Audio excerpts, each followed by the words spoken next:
Hey there, it's Christian from 7 Gaming Network, and I'm here with another Tactica, but this is going to be the first of Tactica on upgrades. We've gone yellow first of all. We've gone over to the rogue faction, and that's actually on the villain side. We're going to take a look at this one. It's On the Hunt. Now, On the Hunt, I really rate this one, but I'm going to talk through the die sides that we see on here.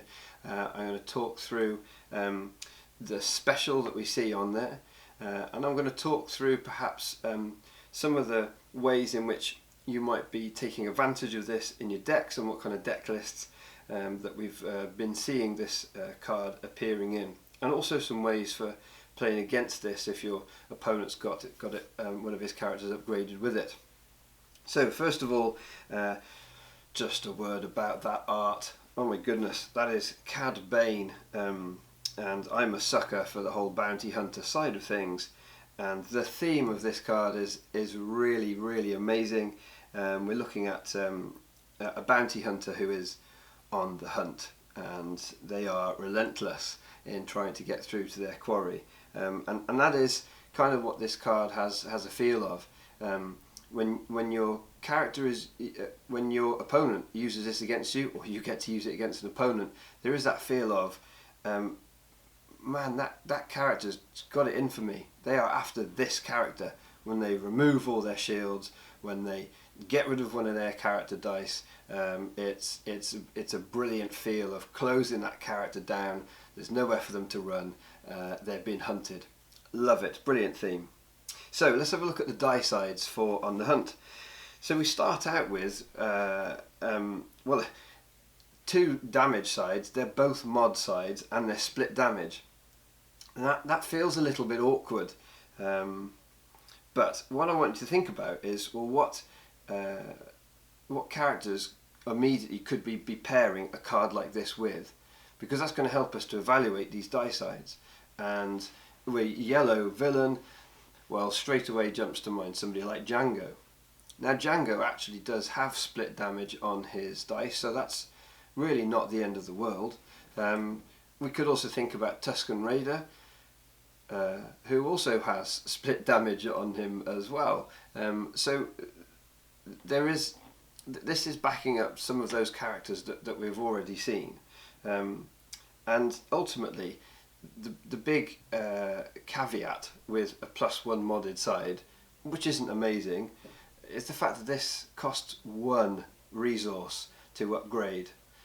1 resource is stupidly good for the rest of the die sides that we see here, and that special, the ability. Quite apart from the fact that, as this is the first upgrade video as well, 1 upgrades, they're pretty nice because of how they can ramp us into a 2 upgrade, and the fact that we could first turn play out 2 of these. It really allows us to build and ramp into those future upgrades, because we can just overwrite these should we find we want to or need to. But let's move on to the next side, because the next side is a discard. Now again, theme wise, this is great. Just as when Vader activates, you have to discard a card. Discarding cards in Destiny gives you less options. It makes you feel more under pressure. It makes you feel like you've got less choices, less ways of dealing with things, because you're losing cards. Those are your rerolls, or your potentially game-changing plays. When they start disappearing from your hand, it can feel a bit like I'm cornered. And again, this fits so well with the theme. So this 1 discard side, again, by itself it isn't great, but if we're adding this with perhaps, we could play this on a character like Jabba. Wow, he's got a 2 discard side on his die. We could be doing 3, we could even be doing 5 if we are using Elite Jabba with 1 on the hunt, and stupidly we could be doing 6 if we've got 2 on the hunts on Jabba. So I mean, we're talking, we've got all bases covered, even if they're playing Emperor's Favour and they've got extra cards in their hand. So obviously I'm taking it to the nth degree there, and that's a little silly. We wouldn't really want to play it like that, but this 1 discard side you need to take into account, well, who am I upgrading? Does that one discard work? Does it help my deck here?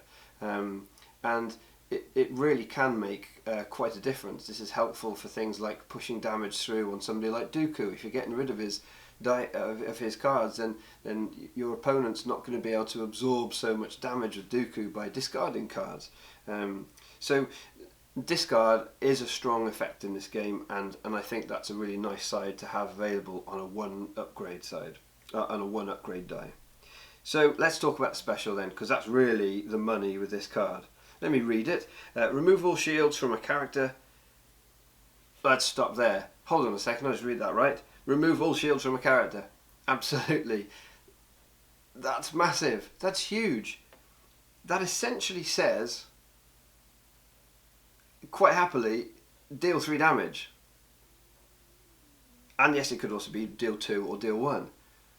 But in many ways, you can almost regard this as a control card that is essentially dealing damage to shields, to get rid of shields. Now, if you had something that was saying deal damage to shielded characters or something like that, not going through but dealing damage to them, straight away you think, well, that sounds brilliant. That's effectively what this is doing.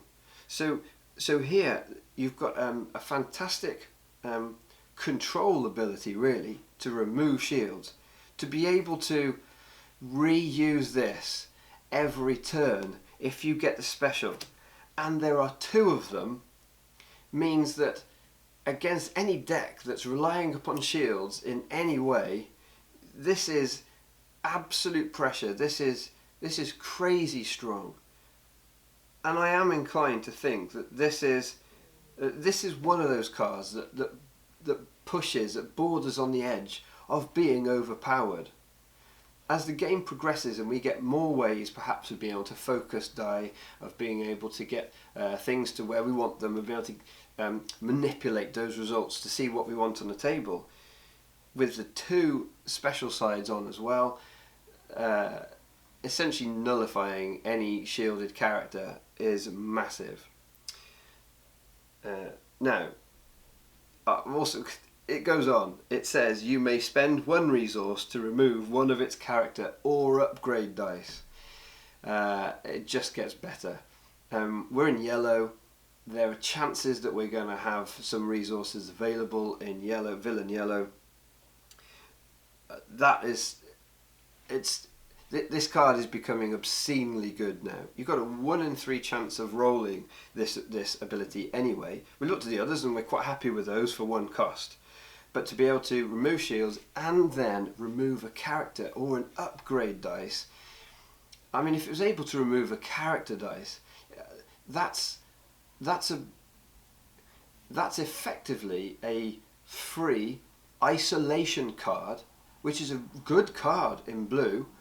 Pay 1, remove a character die. That's a really solid card. This is a reusable isolation, and you don't even have to spot the character because isolation needs that blue. I mean, I'm surprised that they printed this. This feels like there's so much going on. Removing all the shields and getting rid of a character die. But hang on a second, it's not just a character die, it's an upgrade dice as well. That's ridiculous. To be able to take out either the character or an upgrade dice, I mean, just a character alone would have been incredible. But the fact that you could pick an upgrade dice instead, and of course think of any one of a number of upgrade dice could pop into your mind and think, well, that's an amazing one to be able to get rid of straight away.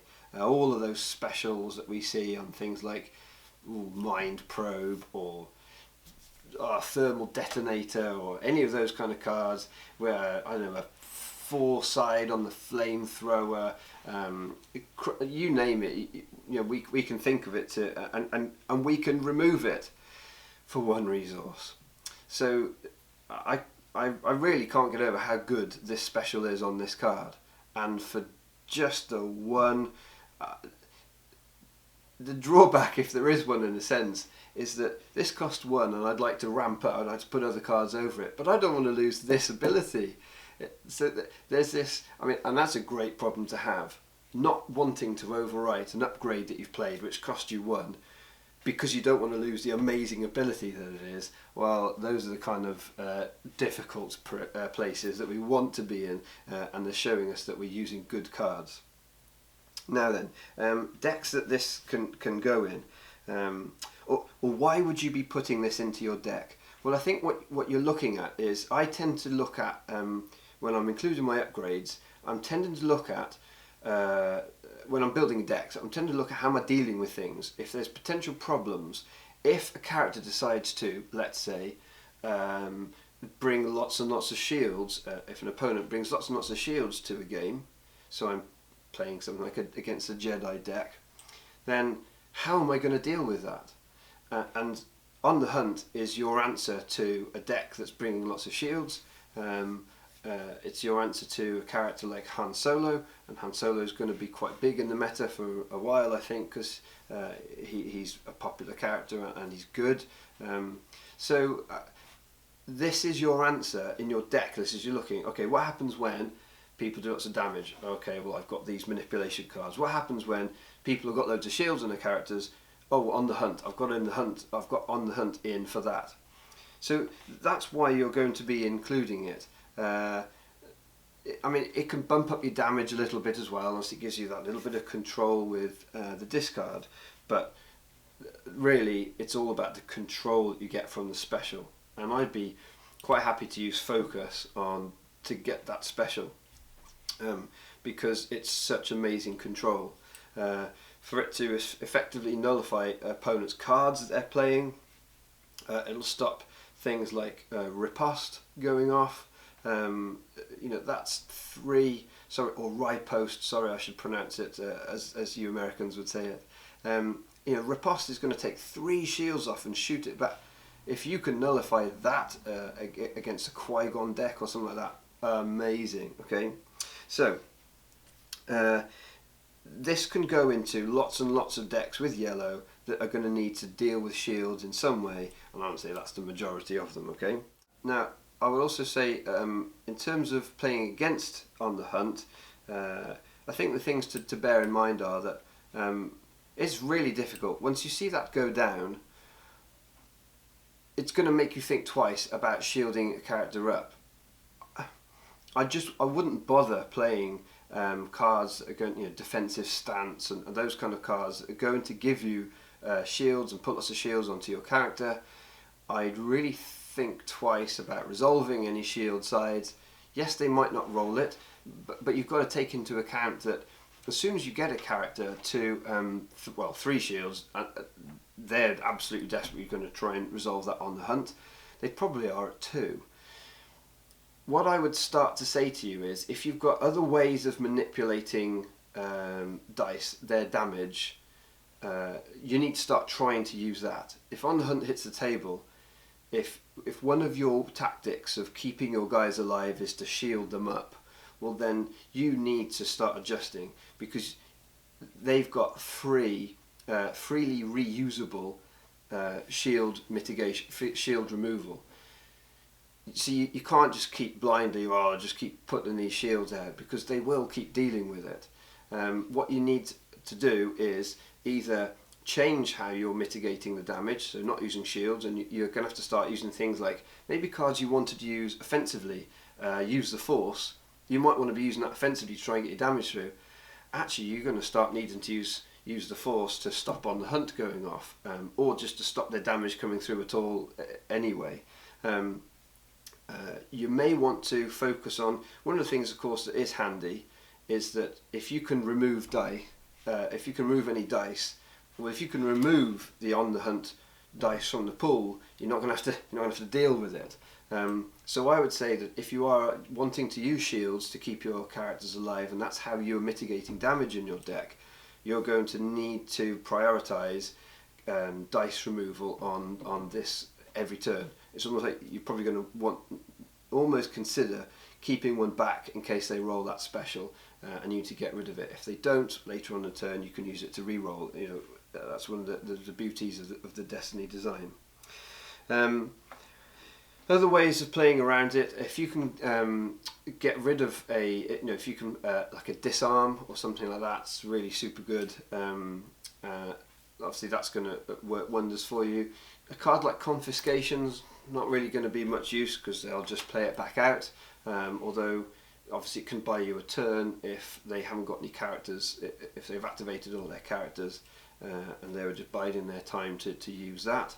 But I find that most people, if they've rolled the special on the hunt, they're often pretty quick to use it, because if they've got that one resource to spend, because it's that great control of removing character dice or upgrade dice when they resolve it. So you kind of got to take that into account as well. They're probably not going to leave that one till very late. They want to clear out the shields, get rid of your dice, and then open that character that they just did on the hunt, open them up for the damage that the rest of their deck's going to bring.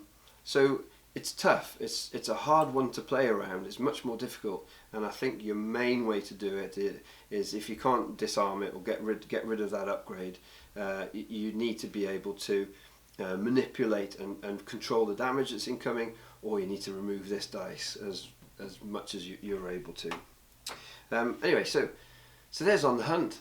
It's a brilliant card. It's a fantastic upgrade, and for one, I think it's almost stupid good. And I'm really struggling to not run it in just about all of my villain decks at the moment that I've got yellow in, especially with the meta being lots of Qui-Gon, lots of blue, lots of Force hero around. There's lots of also in my meta there's Padme. You've got diplomatic immunity and shields coming out of everywhere for that. There are quite a few decks that are using shields as their main damage mitigation mechanic, and it's a good damage mitigation mechanic. So I think On the Hunt is strong in the meta at the moment, and is also one of your main reasons that you might think about splashing a yellow character like Balatik or even the Tusken Raider, because it's going to give you access to On the Hunt, which is, in a nutshell, amazing control. It's shields, shield removal, it's dice control, and it even gives you a little bit of extra damage as the sort of little cherry on top of what is a very sweet little one-cost cupcake. Anyway, there we go. There's On the Hunt. I hope you enjoyed that one. I'm going to do more upgrade videos. If you think I missed anything out, or any cool uses that you can think of that I just didn't mention, good combos, whatever, please do add it into the comments section, because I would love for this, of course, to be a learning resource for everyone who's coming to the game and wanting to learn more about Star Wars Destiny. So in the meantime, get hunting and keep enjoying Star Wars Destiny. Until the next video, see you now.